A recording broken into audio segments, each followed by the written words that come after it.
Bicara ojek online, pastinya hampir sebagian besar orang pernah menggunakan moda transportasi ini. Selain harganya yang masuk di akal, ojol juga lebih menghemat waktu. Pasalnya menggunakan motor, biasanya ojol akan melewati jalur-jalur tikus yang bisa membuat para penumpangnya lebih cepat tiba di tujuannya.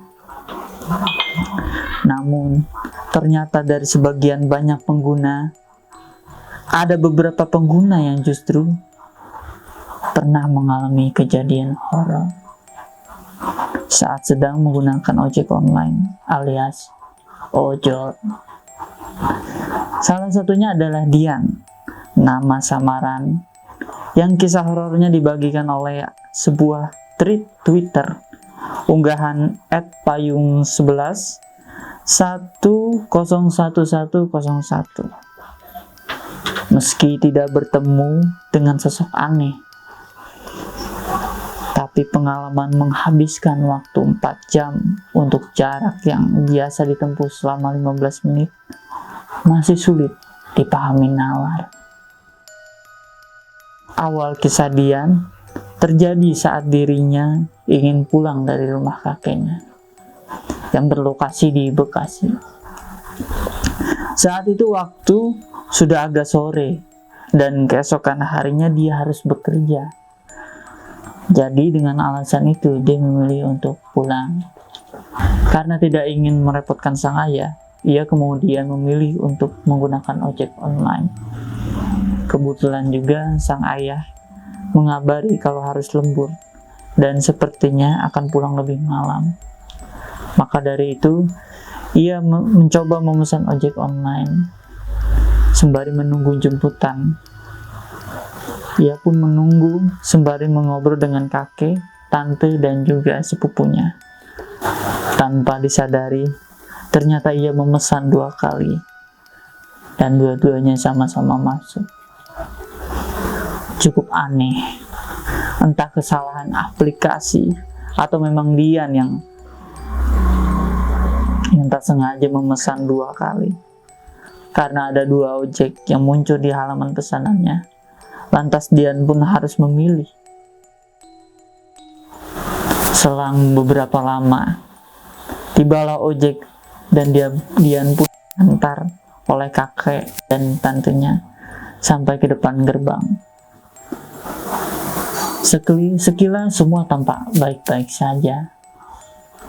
Namun, justru inilah awal cerita horor ojek online yang Dian alami. Meski sang abang ojol ramah dan humble, Dian menyebut bahwa ada aroma khas yang tercium olehnya saat naik motor itu. Tapi saat itu Dian hanya merasa wanginya familiar tanpa tahu wangi apa itu. Walaupun ia sepertinya pernah mencium aroma itu. Tak berselang lama, tiba-tiba abang ojol mengatakan, "Mbak, ini betul jalannya?" Betul kok, lurus saja. Nanti belokan di depan ke kiri. Namun dalam hatinya, ia agak ragu. Karena ragu, ia membuka aplikasi Google Map. Namun sialnya, aplikasi yang ia buka error. Berkali-kali di-refresh, aplikasi tak merespon. Aneh sekali. Padahal indikator bar sinyal masih full dan tertera tulisan 4G. Ia pun mengetes WA di HP-nya dan terlihat checklist 2. Artinya pesan terkirim. Namun ketika kembali ke aplikasi Map, anehnya aplikasinya error. Dian pun kembali mengirim WA ke teman-temannya. Meski tak dibalas, namun terlihat checklist 2 di pojok pesannya. Saat masih mencoba mencari tahu, Abang Ojol juga mengaku kalau mapnya error dan dia minta diarahkan jalan secara manual. Dian pun mengiyakan permintaan drivernya sembari terus mencoba membuka aplikasi tersebut. Alangkah terkejutnya dirinya saat melihat area sekitar yang dilalui sangat tidak familiar, nampak aneh.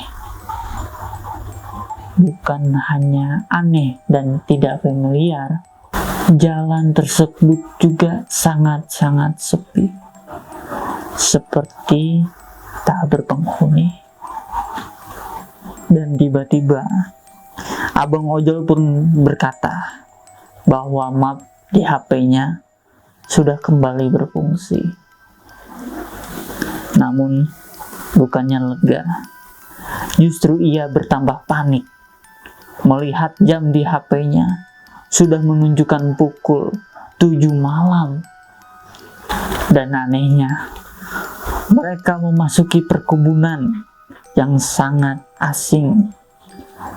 Kebun itu terhampar luas dan terlihat tanaman-tanaman pendek, dan jalanannya semakin lama semakin mengecil, seolah-olah akan memasuki sebuah tempat yang terpelosok.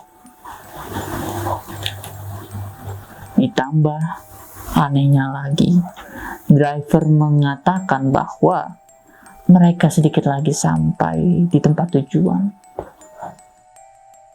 Dian pun meminta untuk menepi dan bermaksud untuk menunjukkan bahwa rute yang mereka lalui salah. Di saat berhenti itulah terjadi perdebatan.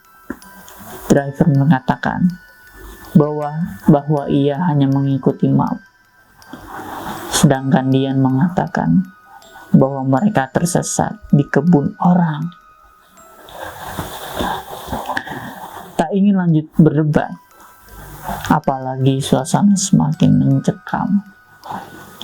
Mereka pun sepakat untuk putar balik. Dengan buru-buru, Abang Ojol pun meminta Dian untuk cepat naik. Ia seperti ketakutan, wajahnya nampak pucat. Dian pun bertanya, "Bang, ada apa sih?" Namun, Abang Ojol tidak menjawab dan terus melanjutkan perjalanannya. Begitu mereka kembali menemukan jalan utama, map di HP-nya langsung berfungsi. Di sini pun Dian tiba-tiba ingat dengan parfum dari Abang Ojol yang terasa sangat janggal. Karena sudah berjam-jam tidak kunjung sampai, mereka pun merasa kelelahan. Abang Ojol pun berkata, "Mbak, kita istirahat dulu ya. Saya bingung nih, kita nggak sampai-sampai." Di sini, Abang Ojol juga mengatakan bahwa dia masuk angin. Melihat kondisi Abang Ojol yang kurang sehat, Dian pun berniat membatalkan trip. Namun, Abang Ojol menolaknya dan masih sanggup untuk melanjutkan perjalanannya. Mereka pun kembali berjalan, dan sepertinya hal aneh masih belum berakhir. Perjalanan mereka hanya seperti memutar-mutar dan tidak pernah sampai. Dian pun sudah hampir menangis karena hal ini. Bekasi ke Jakarta rasanya seperti berjalan dari Bandung ke Jakarta. Sungguh sangat panjang. Benar-benar sangat lama. Hal yang sama pun kembali terulang. Map kembali error. Bahkan lebih parahnya, Abang Ojol menepi dan sampai muntah-muntah. Masih belum selesai sampai di situ.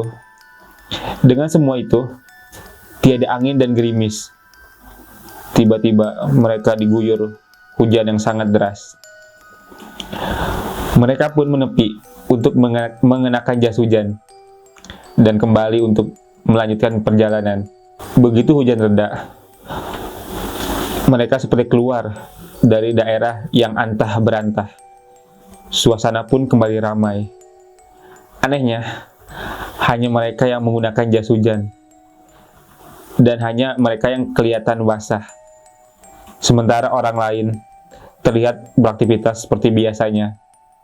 Dian pun celetuk untuk mencairkan suasana yang tadinya tegang. Wah, tadi hujan di daerah mana ya bang? Kok kita doang sih yang basah? Saya juga nggak ngeh sih mbak, hujannya deras banget gak kelihatan kanan kirinya, balas abang ojol tersebut. Malam itu Dian pun sampai ke rumah, dan begitu terkejut ia melihat jam sudah menunjukkan setengah 12 malam. Dian yang masih dihantui dengan rasa penasaran kembali menanyakan ke abang ojol apa yang sebenarnya yang ia lihat. Duh, saya masih merinding ingetnya. Tadi saya pas di sana melihat rumah kecil. Terus nggak lama saya lihat ada lelaki keluar dari rumah itu. Telanjang dada, terus kurus banget. Tapi pas ngadep ke saya, nggak ada mukanya mbak. Aduh, serem banget. Dian pun langsung merinding dengan apa yang abang ojol katakan.